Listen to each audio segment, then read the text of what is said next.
दोस्तों, स्वागत है आपका स्वस्ति प्रोग्राम में एक बार फिर से। मैं आपकी दोस्त, आपकी होस्ट आपका स्वागत करती हूँ। त्योहार का महीना है और चमक धमक में तो आपने ही का दो फ्राक अपने भेजे हैं और हम भी देखते हैं कि हम इतने तैयार होकर हम बैठे हैं और आपके फ्राक हम थोड़ा से हम मंगतरी सोचे बतावे कि कैसन कैसन फ्राक आपने भेजे है। इतना मोय लगे है मार एक आध गो फ्राक भी थोड़ा से तो यही फल अख्तर हो है कि हम कैसे पूछी पन्नी जी से। तो चलिए आज के प्रोग्राम में थोड़ा से फुर्सत तक से हम पन्नी जी हमसे हम पूछब कि आपके फ्राक के आमतौर तक आपके मिले। चलिए पंडित जी का स्वागत करते हैं और प्रोग्राम को आगे बढ़ाते हैं। नमस्कार पंडित जी। नमस्कार दर्शनी जी। कैसे हैं आप पंडित जी? तो ठीक है, आप सुनाइए। पंडित जी ऐसे है कि तो त्योहार का महीना है तो वही तो मैं देख रहा हूँ, हाँ एकदम थोड़ा चमक सा धमक। चमक धमक में हम आते हैं और हमारे प्रिय दर्शकों ने भी तो थोड़ा चमक धमक में हमारे लिए फ्राक भेजे हैं। अच्छा। तो थोड़ा फुर्सत से हम भी पूछा क्योंकि वो खुशहाली मनाते हैं, लेकिन थोड़ा से आप जानते हैं हमारा एक आदत सी हो गया है कि थोड़ा बुरा आदत हो गया है, लेकिन ये आदत मैं समझ गया जी कुछ अच्छा है कुछ बैड आ जाएगा जी जी ऐसे कुछ ऐसे फ्राक भी आए हैं। तो स्पॉइल नहीं करना चाहती हूँ कि ये त्योहार के महीने में कुछ दुख भरी फ्राक भी आयल है। अच्छा। हमारे प्रिय दर्शकों ये स्वस्ति प्रोग्राम देखते हैं और यही द्वारा ये प्रोग्राम के द्वारा उनको ज्ञान मिलते हैं, क्योंकि वो ja, ऐसे दूसरे जहाँ भी ना जा krijgen, maar ja, vanuit het medium van Swasti-programma krijgen ze dan de informatie en kennis natuurlijk. अति सुंदर जी, तो ऐसे पंडित जी कुछ ऐसे फ्राक आयल है और या थोड़ा से हम भी थोड़ा मंगते भी जाने कि खरमास eigenlijk कौन सी है पंडित जी? खरमास ये बड़ा ही शुभ परिस्थिति है जी। शुभ इसलिए क्योंकि सूर्य भगवान अपने घोड़ों को जो है पानी पिलाने के नौबत में आ जाते हैं। अच्छा। तो घोड़ों के लिए शुभ है जी। परंतु हम मनुष्यों के लिए शुभ नहीं है। नहीं है। खर्म है महीना जो है आरंभ होता है जब हमारे यहाँ पर चंद्रमा हमारे सूर्य देवता जो है धनु राशि में प्रवेश करता है, यानी कि धनु राशि में ये बृहस्पति प्रवेश करता है। अच्छा। तो अभी तो धनु राशि जो है आरंभ होने वाला है और इस महीने में जो है जाकर अक्सर हमारे यहाँ पर दिसंबर महीना में ही ये होता है जी। तो भगवान सूर्य की घोड़े जो हैं थक जाते हैं। थक जाने के कारण से भगवान सूर्य अपने घोड़ों को जो है पानी पिलाने लगते हैं। लेकिन पानी जब पिलाने लगे तो उसने सोचा कि भाई धरती के चक्कर में सूर्य का जो है उदय होना अस्त होना इसमें थोड़ा से कठिनाई आ जाएगा। तो सूर्य देव ने जो है घोड़ों को जो है छोड़ दिया और उनके सामने जो है दो खर आए सामने। उसने सोचा कि इन दोनों खरों को जो अपने रथ में बांध करके और फिर से धरती के परिक्रमा करता हूँ।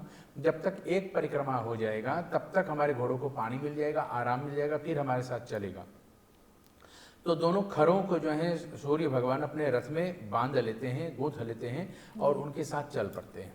खर माने गधा, खर माने खच्चर। हाँ।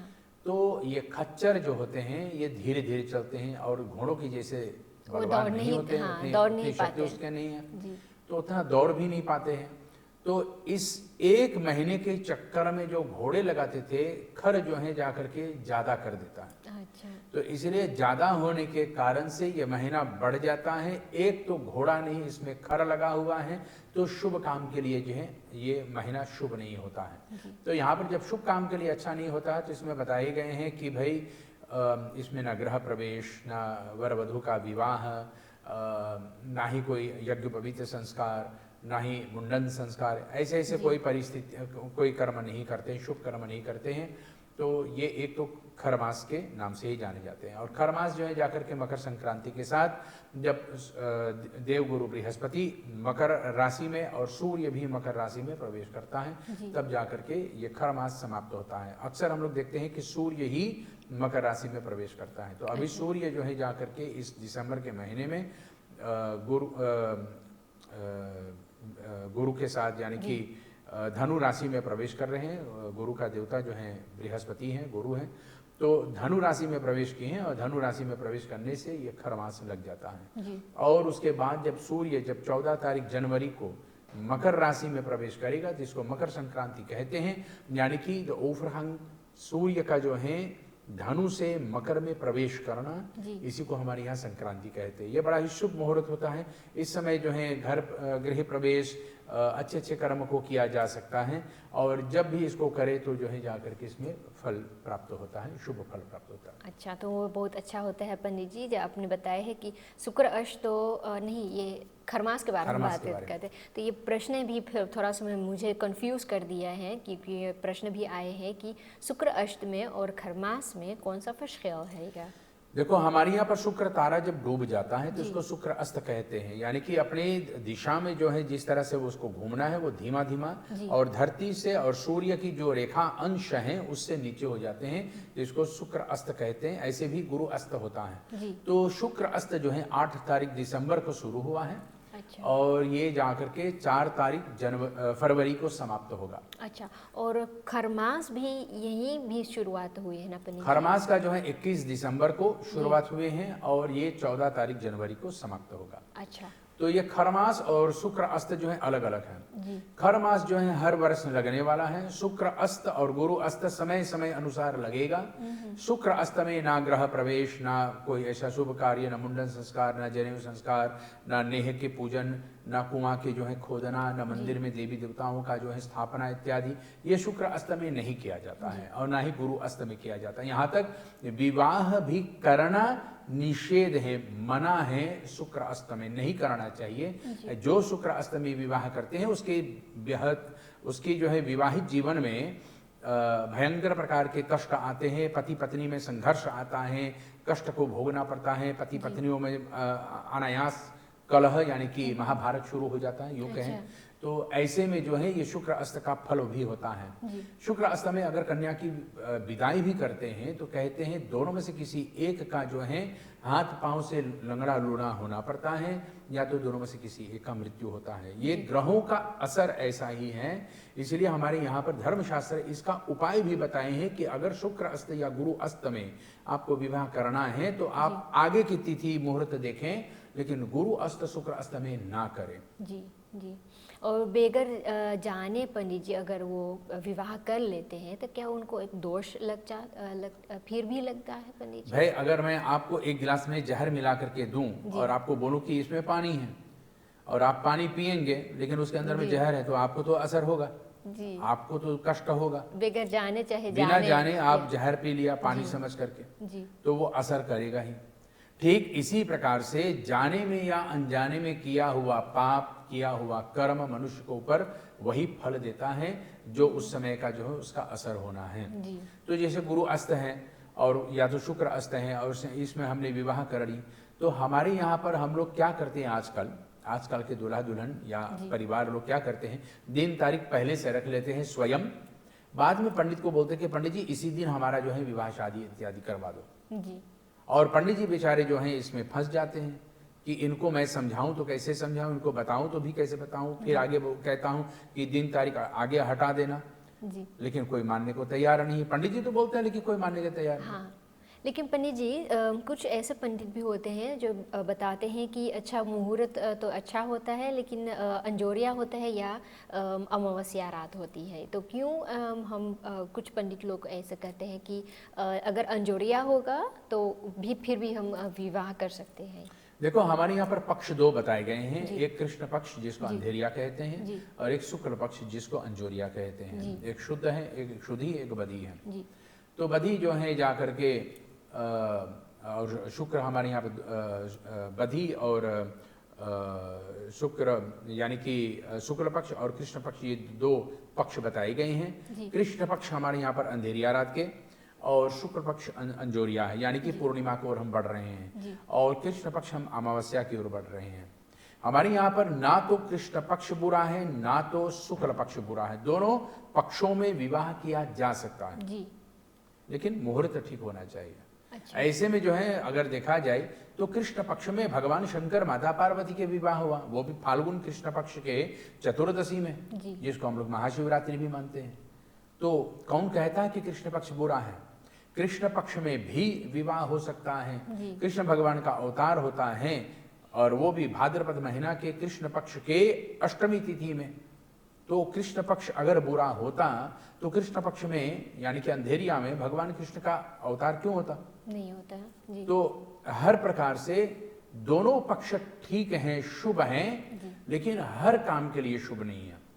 जैसे कि विवाह है तो विवाह के लिए वहां पर उचित मुहूर्त भी देख ले, विचार ले। शुक्ल पक्ष में भी हो सकता है, कृष्ण पक्ष में भी हो सकता है। यहां तक हमारे यहाँ पर यज्ञोपवीत संस्कार कृष्ण पक्ष में भी किया जा सकता है, लेकिन इसकी जो है प्रणाली जो है, इसका जो है ज्यादा से ज्यादा कहे गए हैं शुक्ल पक्ष में करें तो ज्यादा अच्छा होता है। तो ऐसा नहीं कि कृष्ण पक्ष में नहीं किया जा सकता है, कृष्ण पक्ष में भी किया जा सकता है, लेकिन अगर यज्ञोपवीत संस्कार करना है वो शुक्ल पक्ष में करें, क्योंकि इसमें वेद आरंभ संस्कार आदि हैं। ये देव पक्ष हैं। कृष्ण पक्ष पितृपक्ष को बताते हैं और देव पक्ष को बताते हैं शुक्ल पक्ष को। तो इसमें जो है देवताओं के निमित्त सब काम किया जा सकता है, ज्यादा अच्छा माने गए हैं यज्ञोपवीत संस्कार के लिए। लेकिन विवाह के लिए दोनों पक्ष ठीक हैं जी। तो ऐसा भी क्या हो सकता है पंडित जी कि शुक्र अष्ट है और या कृष्ण पक्ष भी है, ऐसे भी हो सकता है? शुक्ल पक्ष है और कृष्ण पक्ष भी है? नहीं, शुक्र अष्ट है। हाँ जी। और कृष्ण पक्ष भी है। हाँ वो तो चलेगा ना। तो अभी 8 तारीख दिसंबर को देखो वो हो गए हैं। हाँ, ये शुक्र अस्त चालू हो गए जी। और वो जा करके 4 फरवरी को जो है समाप्त होगा जी। तो 15 दिन कृष्ण पक्ष होता है, 15 दिन शुक्ल पक्ष होता है, फिर 15 दिन कृष्ण पक्ष होगा, फिर 15 दिन जो है शुक्ल पक्ष। अभी पूरा जनवरी में एक कृष्ण पक्ष आएगा, एक शुक्ल पक्ष आएगा। अच्छा। तो शुक्र अस्त में ये नहीं देखा जाता है कि कृष्ण पक्ष है या शुक्ल पक्ष है, ये नहीं देखा जाता है। अच्छा। वो पूरा समय अनुसार चलता है। कभी कभी शुक्र अस्त जो है 2 दिन का होता है, कभी 1 दिन को होता है, कभी पूरे महीने भर के होते हैं, कभी 4 महीने के भी होते हैं जी। ऐसे ऐसे नक्षत्र के अनुसार और ग्रहों के चाल के अनुसार, गति के अनुसार जो है इसको देखा जाता है। तो इस आधार से जो है बताए जाते हैं कि कब कौन सा कार्य किया जा सकता है।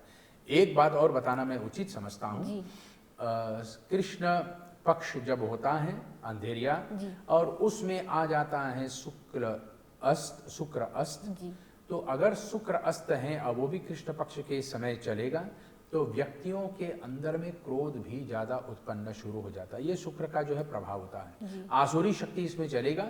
ये पितरों का या असुरों का जो है पक्ष भी माने गए हैं, इसलिए इस पक्ष में जो है जाकर के लोगों के अंदर में क्रोध भी, अहिंसा भाव, हिंसा भाव जागृत होगा। एक दूसरे की बात नहीं मानना, पति पत्नी में थोड़ा से कलह आना, भटकना, पाप कर्म आ जाना, ये सब संभव है। इसलिए हमारे धर्मशास्त्र में बताए गए हैं कि कुछ कुछ कर्म को अपने आप को संभालने के लिए, अपने आप को बचाने के लिए कुछ कुछ कर्म को नहीं करना चाहिए। और आपके लिए जो है अन्य कर्म बताए गए हैं कि जैसे कि आप मंत्र जाप करें, भगवान का भजन करें। तो मैं ये नहीं कहता कि आप रात दिन माला लेकर के भगवान की जाप करना शुरू कर दो, क्योंकि माला हम लेकर के फेरते हैं, लेकिन दुनिया को देखते हैं, कोई टेलीविजन को देखते हैं, कोई मोबाइल को देखते हैं, लेकिन माला जप रहा है जी। और मुंह से भगवान का नाम चल रहा है। आज का लोगों तो भी पता नहीं क्या क्या खा रहे हैं और भगवान का नाम ले भी रहे हैं जी। तो पता नहीं ऐसे कैसे चलेगा। तो हमारे यहाँ पर बताए गए हैं कि एक काम एक समय पर करे, ज्यादा अच्छा होगा। तो इसका मतलब ये नहीं कि आप माला ही लेकर के बैठो, कहीं पे भी बैठ सकते हैं आप और भगवान का नाम जाप किया कर सकते हैं। नाम लेना कोई बुरा नहीं है, भगवान का नाम लेना ही इस कलयुग में सबसे उत्तम बताए गए हैं। तो आप कहीं पे भी बैठ करके अपने घर में बिना माला के भी भगवान का नाम ले सकते हैं, या तो एक लंबी सांस के जो है साथ आते ही भगवान का नाम ले लो, जैसे आपके बने, लेकिन अवश्य में भगवान का नाम स्मरण करना, भगवान का चिंतन करना चाहिए। बहुत अच्छा है पंडित जी। तो आपने बताया है कि अच्छा खरमास में शुभ कार्य हम ही नहीं कर सकते हैं, और जैसे शुक्र अष्ट भी है तो भी शुभ कार्य भी हम नहीं करते हैं ना। तो लेकिन अगर हमें श्राद्ध करना होगा, किसी का निधन हो गया है और एक बरिस का श्राद्ध करना है, तो क्या हम वो भी कर सकते हैं पंडित जी? देखो हमारे यहाँ पर शुक्र अस्त गुरु अस्त में जो है बताए गए हैं कि कुछ कुछ कार्य के लिए जो है जो टाला नहीं जा सकता है उसको किया जा सकता है। अच्छा। जैसे कि पुंसवन संस्कार, जात कर्म संस्कार, नामकरण संस्कार, सीमंतोयन संस्कार, ये सब कार्य जो है बच्चे के जन्म लेने से, माता के गर्भ में होने से, ये सब कार्य जो है टाला नहीं जा सकता। भले गुरु अस्त हो, शुक्र अस्त हो या खरमास हो, इसको टाला नहीं जा सकता है। और अगर किसी का श्राद्ध भी करना है, किसी का निधन हो गया है, मृत्यु हो गया है और उसके बाद उसके प्रति हमें श्राद्ध आदि करना है, तो श्राद्ध के लिए शुक्र अस्त गुरु अस्त की कोई मायने मान्यता नहीं है, वो आप करना ही करना, वो कर्म को टाला नहीं जा सकता, उसको करना ही है।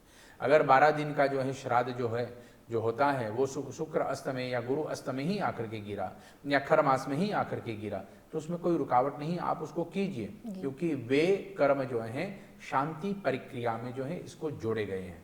तो गुरु अस्त शुक्र अस्त में ग्रह शांति, मूल शांति, काल सर्पदोष शांति, अन्य अन्य प्रकार के शांति प्रयोग, जैसे पितरों का श्राद्ध है, वार्षिक श्राद्ध है, छमासिक श्राद्ध है, या सपिंडी श्राद्ध है, एकोदिष्ट पिंड संस्कार आदि करना है, ये सब कर्म को किया जा सकता है। अच्छा, तो पंडित जी घरबोझ कौन सी है कि हम लोग घरबोझ भी ना कर सकीलो? घरबोझ मतलब सहज में अगर कहें तो गृह प्रवेश, नया घर अच्छा। में प्रवेश करना, इसी जी। को हमारे यहाँ पर घरबोझ, आजकल की मोटी भाषा में घरबोझ लोग बोलते हैं, लेकिन इसको हमारे यहाँ पे शुद्ध हिंदी में, हमारी संस्कृति में, कर्म पद्धति में इसको जो है गृह प्रवेश बताए गए हैं। तो गृह प्रवेश यानी कि नवा घर में जो है प्रवेश करना, नया घर में जाना, तो ये शुक्र अस्त में, गुरु अस्त में नहीं किया जाता है, खर मास में भी नहीं किया जाता है। तो एक तो खर मास है इस समय, एक तो गुरु शुक्र अस्त हैं, तो ये दोनों जो है लागू हो गए हैं, और दोनों के कारण से भले ही मकर संक्रांति हो जाए, बीत जाए, भले ही मकर संक्रांति का दिन है, शुभ मुहूर्त शुभ दिन है, लेकिन शुक्र तारा डूबा हुआ है, शुक्र अस्त है, और शुक्र अस्त में भी ग्रह प्रवेश नहीं किया जा सकता है। तो यानी कि 8 तारीख दिसंबर से 4 तारीख फरवरी तक 2026, 4 तारीख फरवरी तक कोई ग्रह प्रवेश नहीं कर सकता है, कोई अपने घर की नेह पूजा नहीं कर सकते, यानी कि नींव नहीं गाड़ सकते हैं। जैसे कि नया घर बनाना है तो वहाँ पर पहला पत्थर रखेंगे, शिला को रखेंगे, तो कहते हैं कि अपना नींव पूजन करेंगे, तो वो सब नहीं हो सकता है, ये 4 फरवरी के बाद ही होगा। जी, और जैसे आपने बताया है पहले, अगर भी फिर भी हम थेथर होई के तब वो वही चीज़ कर खोए तब अपना कर्म भुगतो, जी, वहाँ पर जो है अनेक प्रकार की हानि होगा, अशुभता होगा इत्यादि इत्यादि, तो उसका कर्म का जो है फल व्यक्ति को ऊपर स्वयं आ जाएगा। अनायास आपको खर्चा बढ़ जाएगा, अनायास आपके घर में मुसीबतें आना शुरू हो जाएगा, अनायास ये टूटेगा वो टूटेगा, ऐसे होगा वैसे होगा, कुछ ठीक नहीं चलेगा, तो ये सब उसका ही दोष होता है, उसी का प्रभाव पड़ता है। अच्छा पंडित जी, तो ऐसे भी होते हैं कि जो निधन का फराक हमने पूछा है आपने ना, तो ऐसे भी होते हैं कि एक बरिस के काम करना हम चाहते हैं, लेकिन उन्हीं में एक और परिवार का निधन हो जाता है, तो कब से हम फिर से एक बरिस हम फिर गौरव श्राद्ध क्रिया करें कि जो पहला व्यक्ति का निधन हुआ था? अगर परिवार में किसी का वार्षिक श्राद्ध करना है, वार्षिक श्राद्ध के करने से पहले जी इसमें किसी और का निधन हो जाता है, मृत्यु हो जाता है, और इसी के बीच में वो वार्षिक श्राद्ध वाला मुहूर्त आता है, तो जब तक ये परिवार में सूतक हैं तब तक वो वार्षिक श्राद्ध नहीं कर सकता है। अच्छा। पहले उसे इस परिवार को जो है अपने एक सूतक से निकलना है, सूतक से निकलने के बाद जो अभी अभी मरे हैं, जो जिनका निधन अभी अभी हुआ है, उसका जो है सपिंडी आदि करने के बाद, तो जिस व्यक्ति के निमित्त हमें अभी वार्षिक श्राद्ध करना है तब उसका वार्षिक कर सकते हैं। अब हमारे यहाँ पर वार्षिक श्राद्ध करने का विधान बताए गए हैं कि 1 वर्ष बीतने से पहले उसका श्राद्ध कर देना चाहिए। तो यहाँ पर अगर वर्ष बीतने से पहले उसका श्राद्ध नहीं हो पाया किसी भी कारण से, या किसी और के निधन होने के कारण से, तो उसके लिए धर्मशास्त्र यहाँ पर उसका सुधार भी बताते हैं, तो वहाँ पर उसका थोड़ा से प्रायश्चित आदि कर्म करके, संकल्प के माध्यम से, प्रार्थना के माध्यम से, तो वो श्राद्ध को आगे में चल करके कर सकते हैं। उसके लिए भी उपाय बताए गए। जी। अच्छा, तो लेकिन पंडित जी, किसी का एक वर्ष का श्राद्ध जो होता है, अगर हमें वो तय करना होता है, तो क्या वो होता है जो जिस दिन उस व्यक्ति का निधन हुआ था, या जिस दिन से उनका हमने श्राद्ध किया था? पहला जो है, अगर जिस दिन से उसके शरीर का दाह संस्कार होता, अग्नि का जो है अग्नि के मुख में हम लोग डाल देते हैं, उसी दिन से गिना जाता है 10वां दिन तक, यानी कि दाह संस्कार वाला दिन पहला ही दिन होता है। राजा दशरथ को देखो, मरे हैं 6 महीने पहले, भरत आकर के उसके श्राद्ध करते हैं, क्योंकि उसकी शरीर जो है तेल के साथ नाव में डुबो करके रखे थे, यानी कि बड़े से तोबों में, या यूं कहो एक नाव में तेल भर करके उसकी शरीर को रखे थे।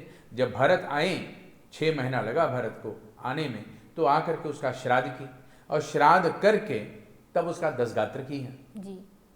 तो उसका मतलब अगर जिस दिन मरे उसी दिन से करेंगे तब तो वो कब के हो जाना चाहिए था। जी। तो जिस दिन मरे हैं उसी, यानी कि जिस दिन उसका दाह संस्कार हुआ है उसी दिन से पहला दिन गिन करके 10 दिन तक उसका श्राद्ध है। फिर अगले दिन का एकादश श्राद्ध है, फिर उसके बाद जो है द्वादश श्राद्ध है, 12 दिन का श्राद्ध होता है। अब वार्षिक, छमासी आदि जो मुहूर्त रखा जाता है तो देखा जाता है पंचांग में उसका मरण तिथि कौन सा रहा।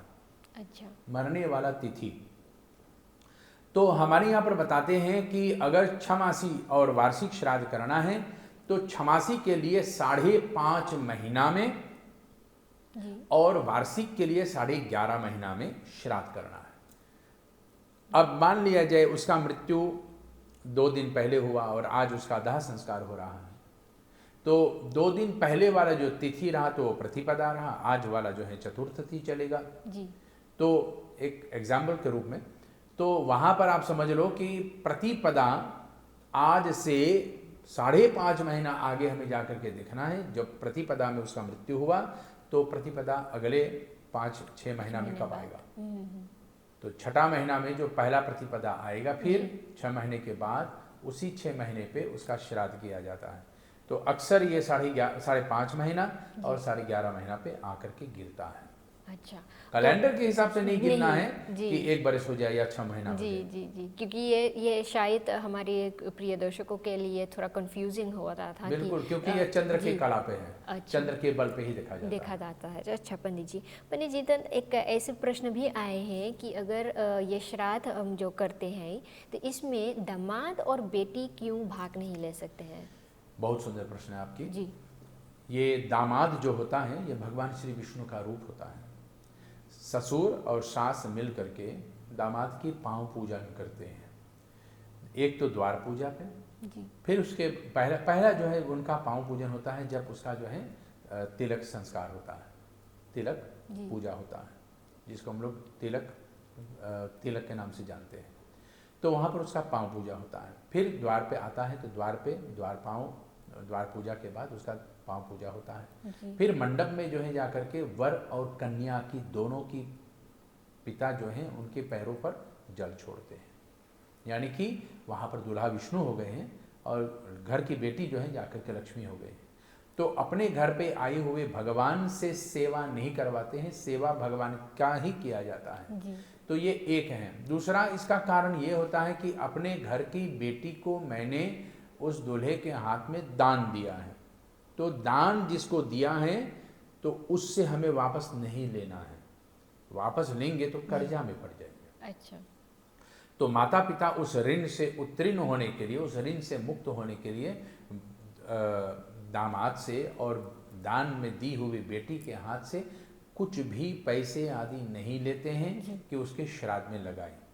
अच्छा। तो इसलिए दामाद जो हैं ना तो अपने सास ससुर के जो हैं शव को उठाते हैं, ना तो उसके श्राद्ध में कुछ द्रव्य आदि लगाते हैं, ना ही तो ऐसा कुछ कर्म करते हैं। या तो फिर ऐसा हो कि सास ससुर ने दामाद को ही बेटा मान करके उन्हीं के यहाँ पर रहने लगे, तो अलग से बात हो जाता है। अच्छा, लेकिन दामाद और बेटी दान भी नहीं कर सकते पंडित जी? ये दान जो होता है तो माता पिता सास ससुर के नाम से ब्राह्मण को, महापात्र हुआ ब्राह्मण को या पंडित को दान दिया जा सकता है। अच्छा। वो उनके निमित्त वो कर रहे हैं, उनके लिए नहीं लगा रहे। जैसे कि अब मान लिया जाए यहाँ पर मरने वाले के लिए हम एक लकड़ी खरीदे, या अब दामाद अपने पैसे लगा करके चिता की जो है लकड़ी जुटावे या सामग्री जुटावे, ये सब नहीं कर सकते हैं। लेकिन उसके नाम से घी का दान कर सकते हैं, उसके नाम से पंडित को दान कर सकते हैं, उसके नाम से गौ को चारा खिला सकते हैं इत्यादि, ये सब दान में आता है। लेकिन जहाँ पर उसको लगाना है उस शव के निमित्त, शव के लिए, वो नहीं हो सकता। अच्छा, तो महापात्र को अगर वो दान करना चाहते हैं तो वो दान कर सकते हैं, और पंडित जी को भी। लेकिन अगर वो दान देते हैं तो क्या वो दान शव के लिए वो दान देते हैं या पंडित जी के लिए ही दान देते हैं? वहाँ पर उस आत्मा की अंतिम यात्रा शुभ बनाने के लिए वो करते हैं। अच्छा। और अगर दामाद धन लगाएगा या पैसा या कुछ भी लगाएगा उस चिता को जलाने के लिए, तो वो पैसा जो है सीधे उस शरीर के ऊपर जाता है जिस शरीर से उस दामाद और बेटी का जो है पांव पूजा की गई है। तब जाकर के वो शरीर जो है जाकर के कर्जा में पड़ जाता है। अच्छा। इसलिए उस शरीर के लिए नहीं लगाना चाहिए, लेकिन उस शरीर के जल जाने के बाद अब किसी भी ब्राह्मण को या गांव को या आश्रम को या पंडित को या महापात्र को दान देना है उसकी आत्मा के लिए, तो उसमें कोई भी हो, कोई भी दान कर सकता है, उसमें कोई रुकावट नहीं है। अच्छा। लेकिन दामाद और बेटी को, जब बेटी कन्यादान हो जाता है, जिसकी कन्यादान नहीं उसके लिए कोई रुकावट नहीं। अच्छा। जिसकी कन्यादान हो गए हैं उसके लिए रुकावट है। वह दामाद और कन्या जो हैं अपने सास ससुर के लिए द्रव्य खर्चा नहीं करते हैं, उस शरीर के लिए। अच्छा, तो मान लीजिए पंडित जी एक जोड़ा पारी है और उस बन के कन्यादान उस बन के माई बाप ना करी सही, काका काकी करी सही का। Dus als die echte biologische ouders van die doelega en doelhin zeg maar komen te overlijden, mogen dan die doelega en doelhin voor hun echte ouders dan wel die daan doen en die show कोई ना optellen? कोई किंतु परंतु वाला प्रश्न ढूंढ ही लेते हैं पूछने के लिए कि अगर इसने नहीं की तो वो की है, वो क्या कर सकते हैं। जी जी जी आपका ये प्रश्न सर आंखों पर। देखो, माता पिता तो माता पिता ही होते हैं। जी भले ही कन्यादान किसी और ने की है, भले ही वर और कन्या की पांव पूजा किसी और ने की है, लेकिन वो माता पिता के ही स्तर पे ही आता है। और माता पिता तो माता पिता ही होता है। जी, वो बदलते नहीं हैं। बिल्कुल। हाँ। अब माता पिता ने क्यों नहीं की है ये पता नहीं है। जी या तो पिता या माता दोनों में से कोई अकेला रहा होगा, या तो फिर उनकी नई जोड़ी रहे होंगे, इसलिए गांठ ना होने के कारण से, विवाह ना होने के कारण से नहीं कर पाया। अलग अलग परिस्थितियां हो जाती हैं। लेकिन यहाँ पर धर्मशास्त्र कहते हैं कन्यादान किसी ने भी किया, लेकिन माता पिता तो माता पिता हैं, सास ससुर तो सास ससुर ही होता है। तो यहाँ पर जो है कन्या और दामाद को जो है भले लड़की के माता पिता हो या कन्यादान करने वाले हो, उनके जो है कन्या दान करने वाले के लिए तो बिल्कुल नहीं, वहाँ पर बिल्कुल धन नहीं खर्चा करना चाहिए उनके शरीर के लिए। तो कन्या के घर से या दामाद के घर से वो पैसा नहीं लग सकता है। अच्छा। या तो फिर कन्यादान करने वाला या माता पिता जो हैं उस दामाद को अपना बेटा ही मान करके उसके साथ रहने लगे, तब बेटा ही समझ करके उसके साथ रहने के कारण से वह दामाद वह कार्यों को कर सकता है। लेकिन उस समय वो दामाद नहीं, वो केवल बेटा ही कहलाएगा। जी अच्छा, तो ऐसा भी होते हैं पंडित जी कि कुछ ऐसे लोग होते हैं कि मरने से पहले ही वो दान पुण्य और खर्चा वर्चा करवा लेते हैं क्या? तो krijgen ze daar eigenlijk ook rekening op hun bord, पंडित जी?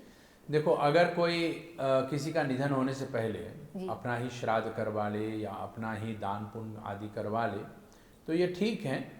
लेकिन अगर मुझे पता नहीं कि मेरी मृत्यु कब होगा, मेरे मृत्यु के बाद इस पैसे को कौन कहाँ पे लगाएगा, कैसे लगाएगा, इत्यादि इत्यादि अगर ऐसा न बताता है तो भले ही वो अपने हाथ से जो है वो दान करना चाहेगा। वो आजकल लोग जो है निमोनी छोड़ जाते हैं, यानी कि टेस्टामेंट छोड़ जाते हैं और उसमें लिख देते हैं कि मेरे मरने के बाद अमुक रकम, अमुक पैसे, इतनी अमुक संख्या में अमुक व्यक्ति को देना है, यानी कि इस व्यक्ति को या उस व्यक्ति को या इस संस्था को उस संस्था को देना है। ये दान आदि जो है व्यक्ति पहले से निर्धारित कर लेता है और कुछ कुछ बचा करके रखते हैं कि उसके श्राद्ध में लगे, उसके पूजा पाठ में लगे, पंडितों के लिए लगे, सामग्री के लिए लगे, इत्यादि इत्यादि। तो ये इसमें कोई रुकावट नहीं, वो कर सकते हैं, वो बढ़िया है। बहुत अच्छा है पंडित जी, क्योंकि उन्हें झगड़ा लड़ाई ना हो है, क्योंकि आजकल ये बहुत होते हैं पंडित जी। एक अंदर की बात बताऊं मैं आपको, थोड़ा धीरे से बताता हूँ। पहले से हो रहा था पंडित जी? आजकल लोग बहुत लड़ रहे हैं जी।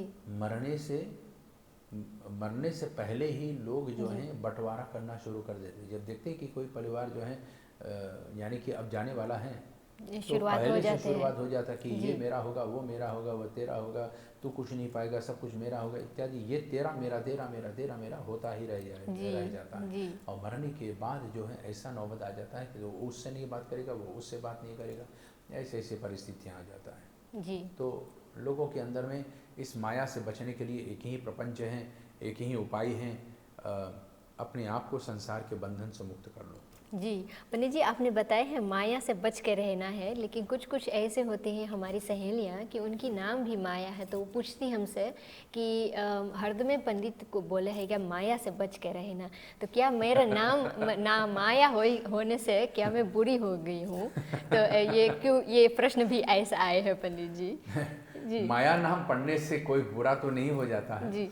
लेकिन माया जिस अर्थ के आधार से देखा जाता है उसका जो है शब्दावली में अगर देखा जाए शब्दावली कोश में, तो वहाँ पर माया को कहते हैं प्रपंच, माया को कहते हैं इल्यूशन, जिसमें जिस भ्रम में हम रह रहे हैं, जिस भ्रम में हम जी रहे हैं, उसी को माया कहते हैं।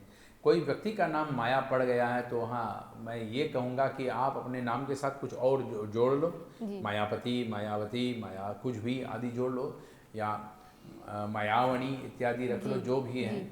लेकिन केवल माया ही नाम पढ़ने से आप बुरा नहीं हो जाते हैं, लेकिन माया के नाम के साथ आपको बताया जाता है कि संसार में कितने जो है फंसने का साधन है, किस किस चीज़ में व्यक्ति फंस जाते हैं, तो वो उन साधनों से बचने के लिए ये माया शब्द बताएगा। वो अपने से फंस जाते हैं ना, फंसावे हैं पंडित जी, क्योंकि कुछ हमारी सहेलियां हमसे पूछती हैं कि क्या हमारा नाम माया होने से तो लोग मुझे ऐसे ही देखते हैं कि ये मुझे फंसाएगी, तो ऐसे ही उन्होंने पूछे हैं कि क्या ये नाम क्यों ऐसे लोग धरवा लेते हैं, माँ बाप धर देते हैं माया नाम, सोचते हैं अच्छा नाम है, सुनने में अच्छा होता है, अफकोर्टिंग नहीं होते हैं, शॉर्ट फॉर्म नहीं होते हैं उनका, लेकिन फिर भी उसके बाद वो जानना चाहते हैं कि इसका वजन इस नाम का क्या कैसा होता है। माया शब्द बहुत ही भारी शब्द है, संसार में व्यक्ति को जो है डुबा देता है।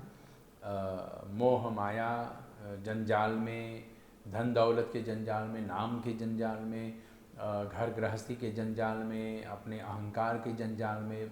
जंजाल जिसको कहते हैं उसी को माया कहते हैं, यानी कि मकड़ी के जाल जो होता है, स्पेन वेब, ये मकड़ी का जाल जो होता है, इसी को हमारे यहाँ पर माया बताई गई। और जो व्यक्ति इसी के अंदर में फंस करके रह जाता है, उसका जो है केवल उतना ही तक परिसर होगा, उतनी ही तक वो दूर जाएगा, बाकी संसार वो नहीं जानेगा, वो उसी में चक्कर काटेगा, उसी में रह जाएगा, उससे आगे बढ़ नहीं पाएगा। इसी को माया कहते हैं, यानी कि जो केवल वहाँ तक ही देखे, उससे आगे ना देखें, उसी को हमारे यहाँ पर माया बताई गई। अच्छा पंडित जी, तो क्या माया से गुरुमुख होना भी कुछ रिलेटेड होते हैं पंडित जी? आपके प्रश्न सराखों पर देखो, हमारे यहाँ पर गुरु तो पहला जो है माता पिता ही होते हैं जी। पहला गुरु माँ है, दूसरा गुरु पिता है। तो अपने माता पिता को जो है गुरु बना करके उससे जो है बुद्धि लें, उससे ज्ञान लें और अपने जीवन को चलावे।